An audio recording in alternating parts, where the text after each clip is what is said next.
الحمد لله الحمد لله الذي هدانا بهداية العلم والإرفان، والصلاة والسلام على رسوله صاحب الوحي والفرقان. أما بعد، فقد قال الله تبارك وتعالى في القرآن المجيد والفرقان الحميد: فأعوذ بالله من الشيطان الرجيم، بسم الله الرحمن الرحيم. والنجم إذا هوى آمنت بالله صدق الله العظيم، وبلغنا رسوله النبي الأمين الكريم، ونحن على ذلك لمن الشاهدين والشاكرين، والحمد لله رب العالمين. إن الله وملائكته يصلون على النبي يا أيها الذين آمنوا صلوا عليه وسلموا تسليما. لبيك اللهم صل على سيدنا وشفينا ونبينا ومولانا محمد معدن الجود والكرم، وعلى آلہ وصحبہ وبارک وسلم. معزز سامعین حضرات، معجزہ معراج کے متعلق بہت ساری باتیں آپ نے سنی ہوں گی، لیکن ایک بات ذہن میں رکھیں کہ معجزہ معراج سارا کا سارا تصوف ہے.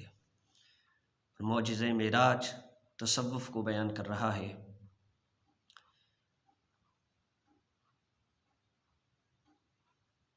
معجزہ معراج کیوں پیش آیا، اس کی وجوہات کیا ہیں، وہ آپ سب کو معلوم ہے کہ کس بنا پر معجزہ معراج کا واقعہ جو ہے رونما ہوا. ایک بات ذہن میں رکھیں کہ جو بندہ محبت سے سرشار ہوتا ہے، محبت کی وادیوں میں سے ہمکنار ہوتا ہے، اس کو پتہ ہوتا ہے کہ محب کو کیسے راضی کیا جائے، اور محب کو راضی کرنے کے کیا کیا طریقے ہیں. جو محبت کی حلاوتوں سے واقفیت رکھتا ہو، جو محبت کی حلاوتوں سے بہرور ہو، تو اس کو پتہ ہوتا ہے کہ محب کیا چیز ہوتی ہے، اور پھر محبوب کس انداز میں اپنے محبوب کو، محب اپنے کس انداز میں محبوب کو راضی کرنے کی کوشش کرتا ہے. تو کائنات میں ایک ایسی عظیم ہستی بھی گزری ہے کہ ان جیسا کوئی محبوب ہی نہیں ہے. اب دیکھیں، رب کائنات نے اپنے پیارے حبیب رحمت عالم صلی اللہ تعالیٰ علیہ وآلہ وسلم سے کس انداز میں محبت کا اظہار فرمایا. یہ اللہ کی ذات محب بھی ہے تو محبوب بھی ہے. حضور رحمت عالم صلی اللہ تعالیٰ علیہ وآلہ وسلم کی ذات محب بھی ہے تو محبوب بھی ہے. رب نے اپنی محبت کا اظہار کس انداز میں کیا، اس کی مثال نہیں ملتی. پھر حبیب نے اپنی محبت کا کس انداز میں اظہار کیا، اس کی بھی مثال نہیں ملتی. لیکن جب اس نے اس سے محبت کی تو وہ بھی اعلیٰ درجے کی تھی، پھر اس کی کوئی مثال نہیں ملتی. پھر جب اس حبیب نے اس رب سے محبت کا اظہار کیا، وہ بھی نرالا ہے. رب نے جب اپنے حبیب سے محبت کا اظہار کیا، محبت کی، کیونکہ وہ محب بھی ہے تو محبوب بھی ہے. جب محب ہے تو پھر رب نے اپنے حبیب سے اس انداز میں محبت کی کہ حبیب، یہ سب کچھ جو تخلیق کیا وہ تیری محبت کی خاطر تو تخلیق کیا. پھر یہی نہیں، پھر یہ بھی ہے کہ اے حبیب، میں نے اپنا رب ہونا ظاہر کیا تو تیری محبت کی خاطر.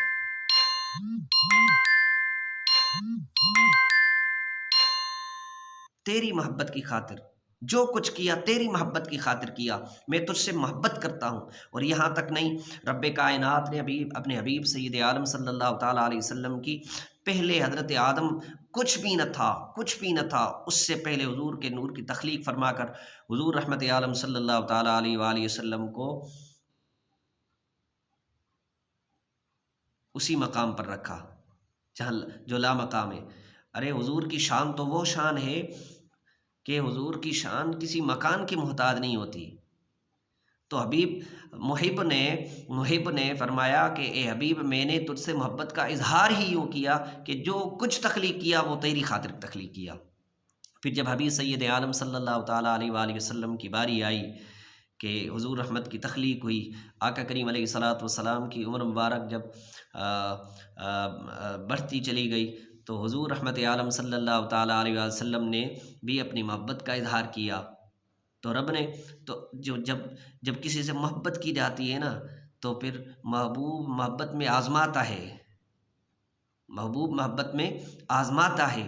پھر جب اپنے حبیب نے رب سے محبت کا اظہار کیا تو وہ کس طرح، اچھا یہ مقام ملا کیسے، یہ رب کا قرب کیسے ملا؟ حبیب تو پہلے ہی قریب تھے، لیکن حضور رحمت عالم صلی اللہ تعالیٰ علیہ وآلہ وسلم نے جو تصوف کا درس دیا، جو رب کی قربت کا درس دیا، دیکھیں حضور رحمت عالم صلی اللہ تعالیٰ علیہ وآلہ وسلم نے سب سے پہلے غار حرا میں جاتے ہیں۔ حضور رحمت عالم صلی اللہ تعالیٰ علیہ وآلہ وسلم وہاں پر اللہ کی یاد میں، اللہ کی قربت میں مصروف رہتے ہیں۔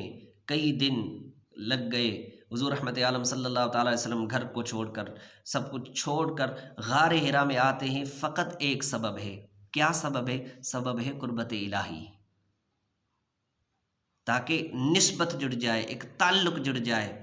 تو معلوم ہوا کہ جو بندہ دنیا کو چھوڑ کر اس کی طرف اسی کا قرب حاصل کرنا چاہتا ہے تو پھر تنہائی میں بیٹھ کر رب کو یاد کرے، اللہ کی صدائے بلند کرے، رب اس کو بھی قرب نصیب فرمائے گا۔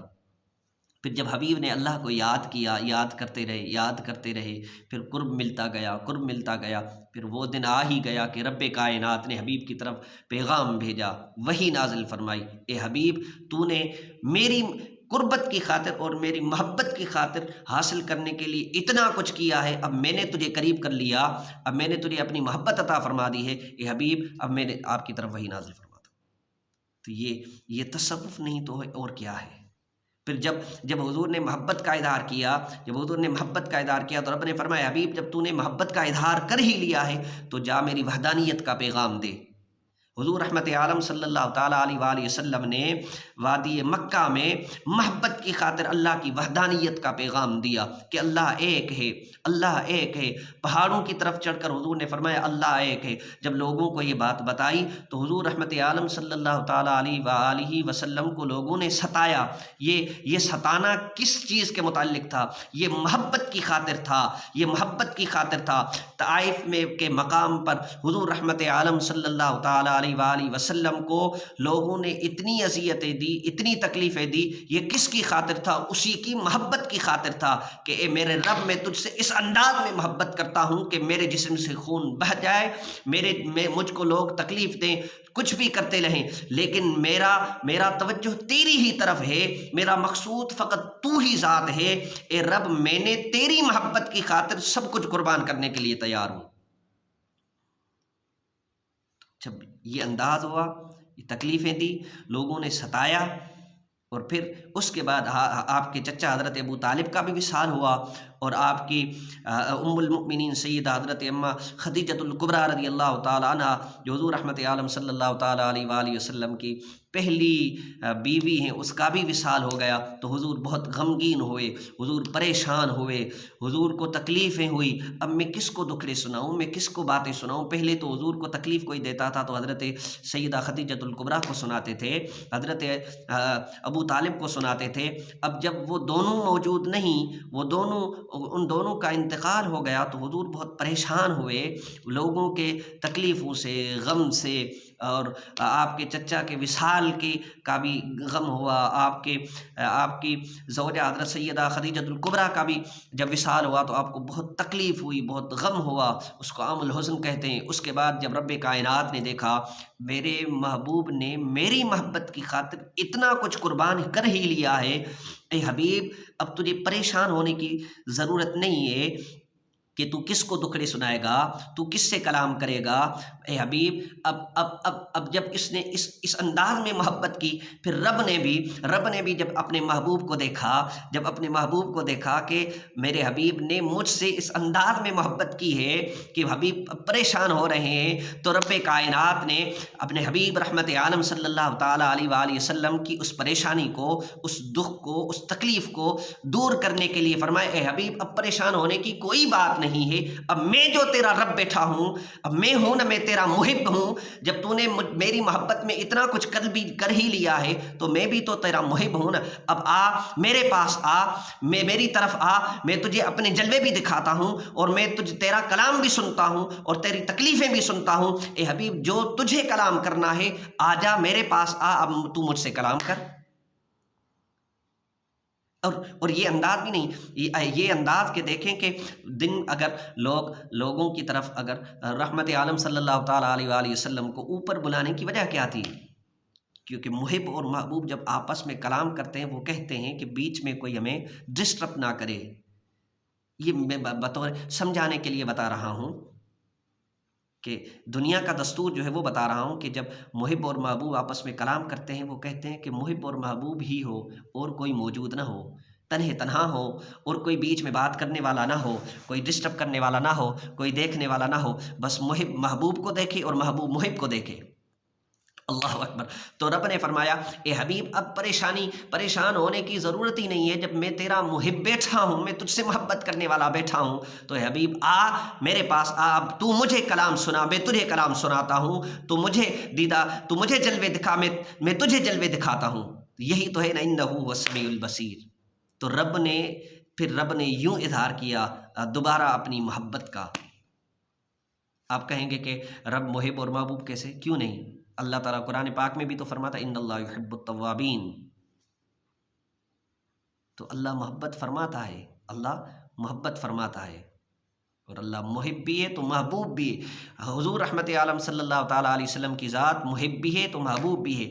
جب حضور رحمت عالم صلی اللہ تعالیٰ علیہ وآلہ وسلم نے محبت کا اظہار کیا اور محبت کے انتہا درجے تک پہنچے اور کامیاب ہو گئے، تو پھر رب نے فرمایا اے حبیب اب تیری اطاعت میری اطاعت، تیری فرما برداری میری فرما برداری، تیرا حکم میرا حکم، جو تیری مرضی وہ میری مرضی۔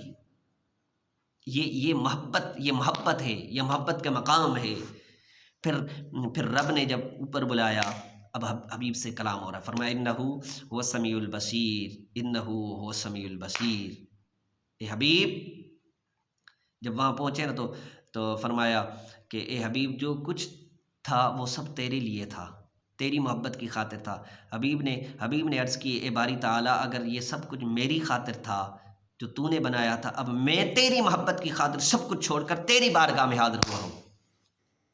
تو محبت جو ہے نا وہ سب کچھ قربان کرنے کے لیے تیار ہو جاتی ہے، اور پھر جب محبت کے انتہا درجے تک پہنچتا ہے تو پھر رب اپنا وہ قرب نصیب فرما لیتا ہے، عطا فرماتا ہے۔